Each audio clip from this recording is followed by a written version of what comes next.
Program Director, Justice Malanga, Chief Justice Maya, former President Thabo Mbeki, and former President Kgalema Motlanthe, Acting Deputy Chief Justice Boiseni Madlanga,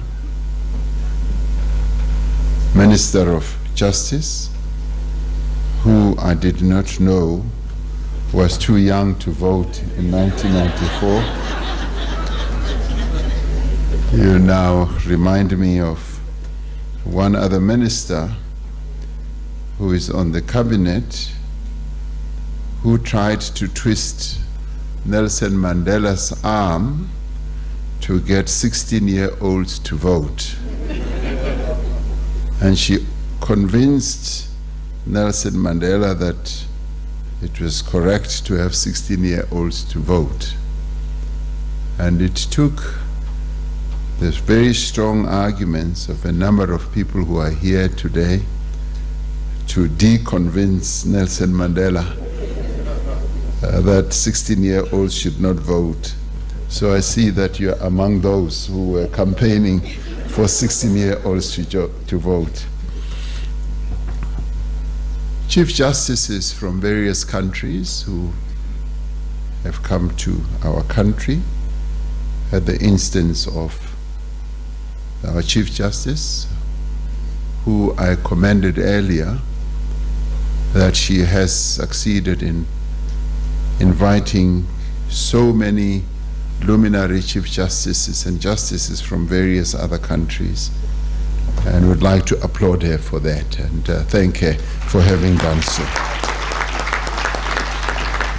I'm Chairperson of the Council of Provinces, Ms. Tsipane Mutsueni, Deputy Speaker, Dr. Anil Lotriet, and members of Parliament and members of the legal fraternity and members of the diplomatic corps, representatives of political parties who are here present, and distinguished guests and ladies and gentlemen.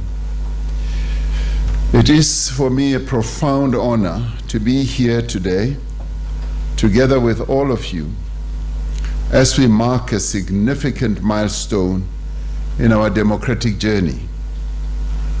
This moment in many ways calls for celebration, but it calls for much more. It calls for a reflection, but also for a recommitment and for a renewed vision of constitutionalism in our country. When the Constitutional Court was established 30 years ago in a newly democratic South Africa, this in itself was a bold act. It was also a bold institutional response to a history that had denied the majority of South Africans their basic human rights. It was tasked with interpreting and safeguarding the rights enshrined in the Constitution of 1996. But its role was always more than legal.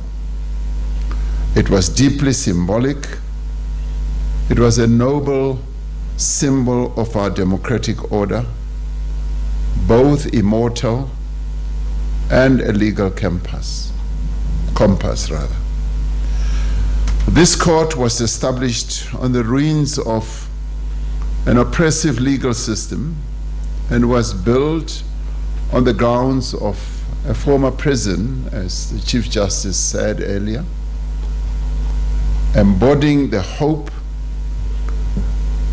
that the law could become an instrument of justice rather than repression. Allow me to briefly cast my mind back to the 8th of May 1996. This was the day when the Constitution was adopted by the Constitutional Assembly. Speaking in my capacity then as chairperson of the Constitutional Assembly, I described this, our Constitution, as our new nation's birth certificate, reflecting the history from which we have emerged and the values of human dignity, equality, and freedom that we now cherish. A birth certificate affirms the existence, the identity, and the legal recognition of every human being, and indeed every citizen. It grants a person access to rights, to services, to attend school, to work, to travel, and to participate in various aspects of society's life. Just like a person cannot enjoy their rights without a birth certificate, without the Constitution, our country would be cast adrift and would be vulnerable to the excesses of unchecked power. We celebrate the existence of this court over the 30 years in which it has defended our democracy and its democratic vision, as set out in our birth certificate, our Constitution. This court has been the guardian, watching over our nation's legal constitutional health, just as a parent would attend to the health of their growing child. The establishment of the court lent legitimacy to the new order at the time when we were emerging from decades of apartheid oppression. In many ways, the court was born of struggle and hope, anchored in the belief that never again shall South Africa be governed without regard to dignity, equality, and justice for all who live in it. In the early years since democracy and well beyond, this court has contributed not just judicial validation of the constitutional order. It has elevated the consciousness of our people about their constitutional rights. It has contributed to building trust in our legal or judicial system. Through principled constitutional interpretation, it has also contributed greatly towards advancing national cohesion and reconciliation. This objective of national cohesion and reconciliation has been enhanced by the court through its decisions. It has ensured that all people in our country are treated fairly and equally under the law, thus affirming the legitimacy of the legal order and promoting a sense of belonging amongst all citizens. The progressive, far-reaching judgments handed down by this court, as we heard earlier, include Makwanyane, that abolished the death penalty, the Grootboom case that is centered on the right of housing to assist South Africans, and the Minister of Health versus Treatment Action campaign that dealt with the right to health care and access to HIV/AIDS treatment. The Constitutional Court has developed a rich, transformative jurisprudence. These judgments are not merely legal decisions, they are decisions that have changed lives. They've also shaped our society and strengthened our democracy. The court's judgments have advanced the rights of same-sex couples, of women in traditional marriages, of the sick and infirm, and of the most marginalized members of society. They have affirmed that dignity, equality, and freedom are not reserved for the powerful, but guaranteed for all. The expansion of the court's appellate jurisdiction in 2013 to deal with matters of general public importance has further expanded the frontiers of access to justice for all. As the Constitutional Court judges, you were appointed at a time of great complexity in the life of our nation, and navigating the imperative of societal transformation back then was certainly extremely difficult. And yet the court, since its inception, set the tone for humanistic jurisprudence that continues to endure till today. The Constitutional Court, like any other institution, has had to weather many a societal and political storm. We acknowledge with deep respect the caliber of the leadership the court has drawn, jurists of independent mind, jurists of great intellect and moral courage. From the pioneering judgments of the court's early years to the complex cases of today, the judiciary has been a pillar of stability, especially in times of political uncertainty as well. The bench, again, not unlike any other sector in society, will have borne witness to the many debates around transformation, around judicial demographics, and around access to the courts by citizens. The court has at times found itself dragged into political controversies and has had to manage occasional frictions with the executive over the separation of powers. And yet, amidst all these, the Constitutional Court has not been shaken, but stood firm as a credit to the democratic order that we established. What has defined the Constitutional Court that we are proud of is not just the wisdom of its judgments, but the courage of its convictions. It has withstood political pressure, defended the separation of powers, and asserted that no person or institution is above the Constitution. It has done so with a steady voice, grounded in reason, compassion, and principle. This very building here on Constitutional Hill is a testament to that resilience.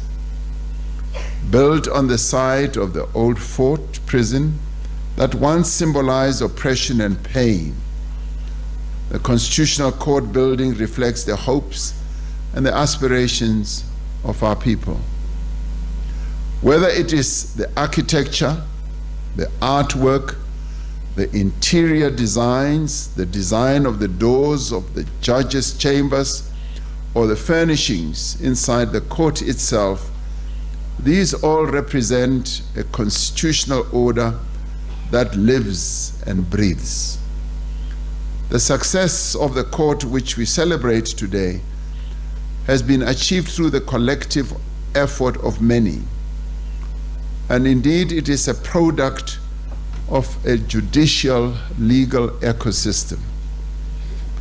The legal profession, through its attorneys and judges, come to this court to present arguments that test and involve the meaning of our Constitution. The government plays a role as it bears the duty and responsibility to implement court rulings. Civil society continues to act as a vigilant watchdog and as an advocate of the voiceless in our country.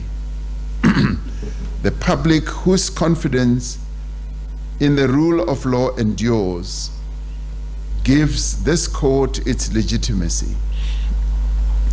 We pay tribute to the justices, past and present, to the clerks of the court, legal scholars and advocates whose work has deepened our constitutional culture. Their integrity, intellect, and independence have given life to the ideals of our Constitution. And I do want to take this moment and opportunity to pay tribute to those of our founding Constitutional Court justices who are here with us today. And we pay tribute to you because you were there at the beginning. My legal advisor, Advocate Nokukanya Jele, was one of the clerks of the court, and she has related those early days to me of the cramped spaces in Bram Park where the court temporarily sat, to when the court moved to the current site in 2004 when it was still under construction. She has told me about water leaking through the skylight and dripping onto the desks and papers of a number of advocates, and about lawyers drudging up the great African steps, their fancy shoes full of mud with the wet and the dusty construction site. We thank you for having gone through all that. Must have been real suffering that you went through. At the same time, I'm sure for all who had the privilege of being part of those early days working at this court, there was a sense of elation at being part of history that was in the making, of being part of something far greater, something that all one's years of legal training and preparation had prepared them for. As a nation, we can be nothing short of immensely proud of the Constitutional Court. And this, I want to say to those who have come from other countries, that this is an institution that we are immensely proud of.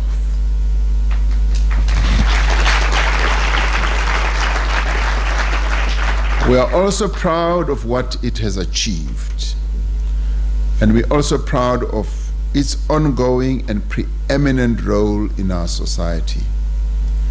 Just as society continues to evolve and adapt, the court too has demonstrated its own capacity to interpret our Constitution in response to the lived experience and realities of our people. It has and continues to do so without fear or favor, and remains a bulwark of justice and hope. The reality we must confront is that there are significant challenges to constitutionalism today. There is a disconnect between the promise of our Constitution and the lived realities of South Africans. The promise of the Constitution is far from fully realized.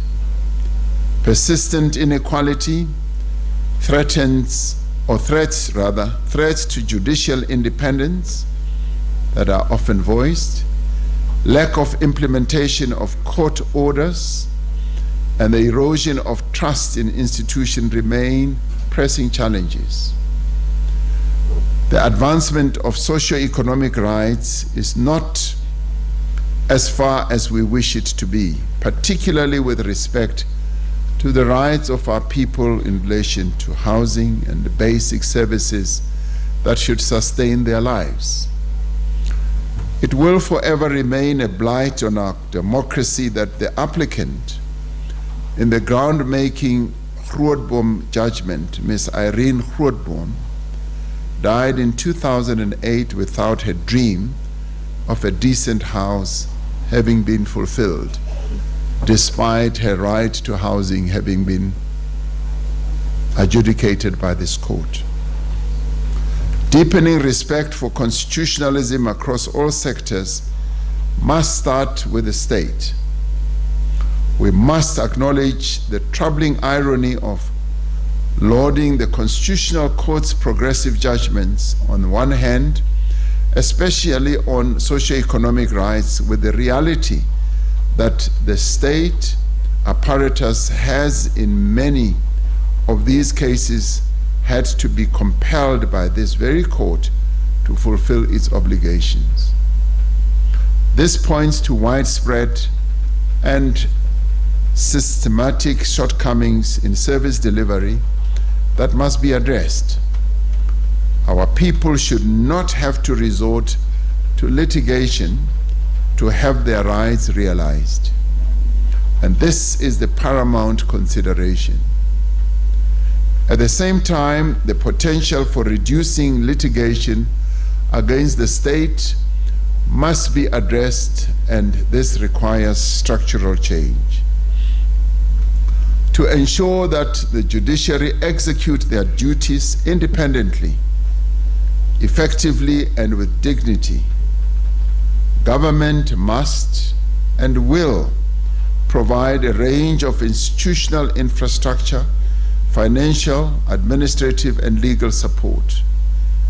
The support is crucial for maintaining judicial independence, which is a cornerstone of democracy and the rule of law.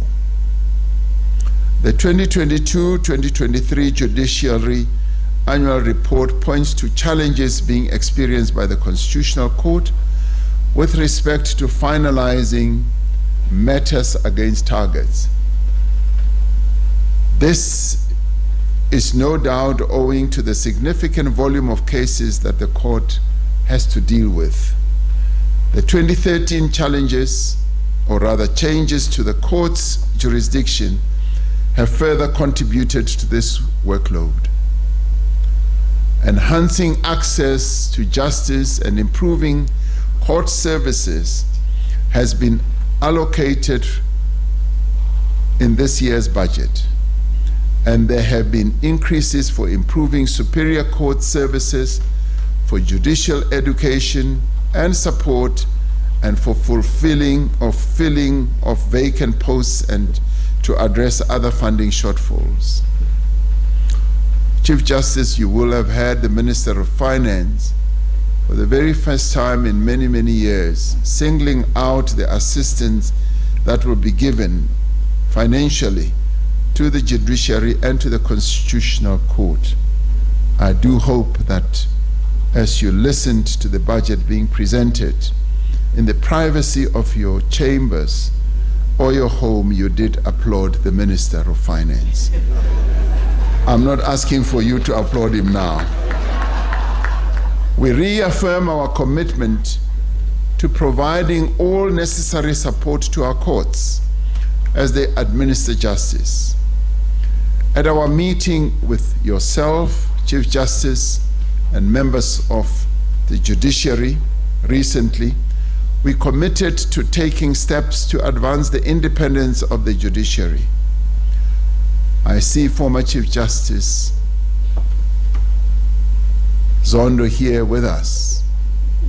He continuously, as he was Chief Justice, even on the last day as he was leaving, insisted that we need to reach an agreement on the independence of the judiciary. Former Chief Justice Raymond Zondo, your wish is now being fulfilled and will be fulfilled through your successor, so you can smile.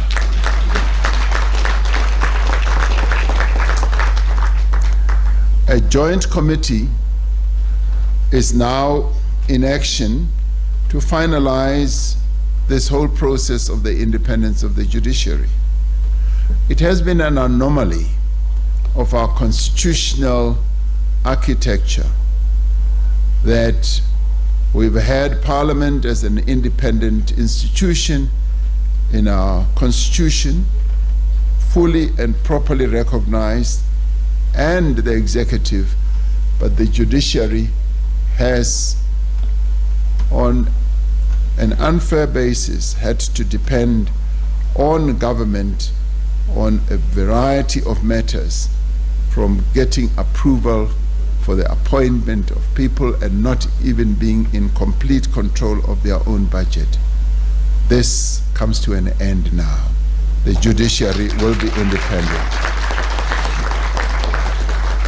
We will ensure the judiciary is rightly constituted as an equal branch of the state, same level as government and the legislature, or the executive and the legislature.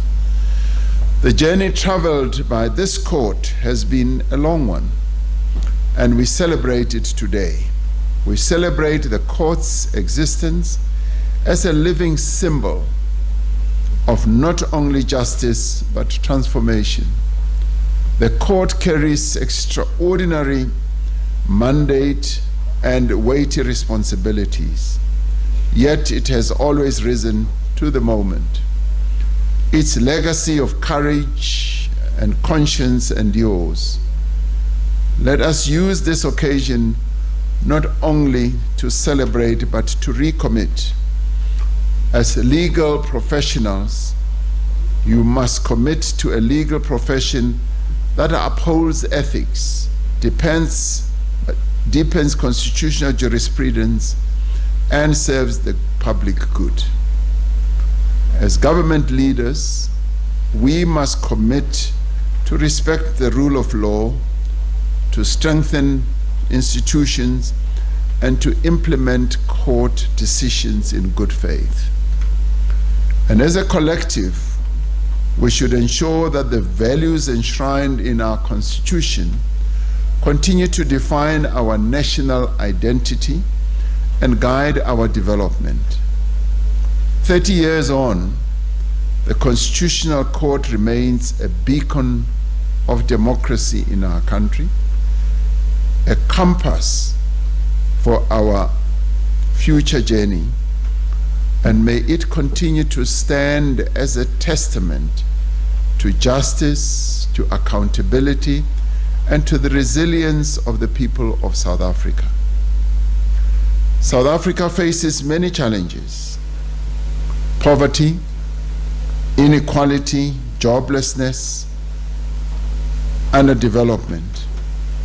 Yet we move towards as a collective with confidence, as a people with great strength, fortified by the knowledge that the guardians of our constitutional order is continuing to develop good jurisprudence to continue guiding our democracy. As we look to the next 30 years, we should ensure that the Constitutional Court remains a living institution, an institution that is responsive, that is principled, and an institution that is deeply rooted in the values of Ubuntu, accountability, and human dignity. We do wish the court well on this auspicious occasion, and I'm rather glad that the various countries that are represented here, some of them will speak and be able to continue enriching the democracy that many of us fought so hard and for so long for. Nelson Mandela will be smiling wherever he is to see that this court, which he inaugurated, continues to exist, but continues to gain greater strength and confidence. Chief Justice, we thank you for this occasion. It is a great occasion for celebrating the work of our court, but we wish that for the next 30 years, the work of this court will have been even more enriched. Thank you very much.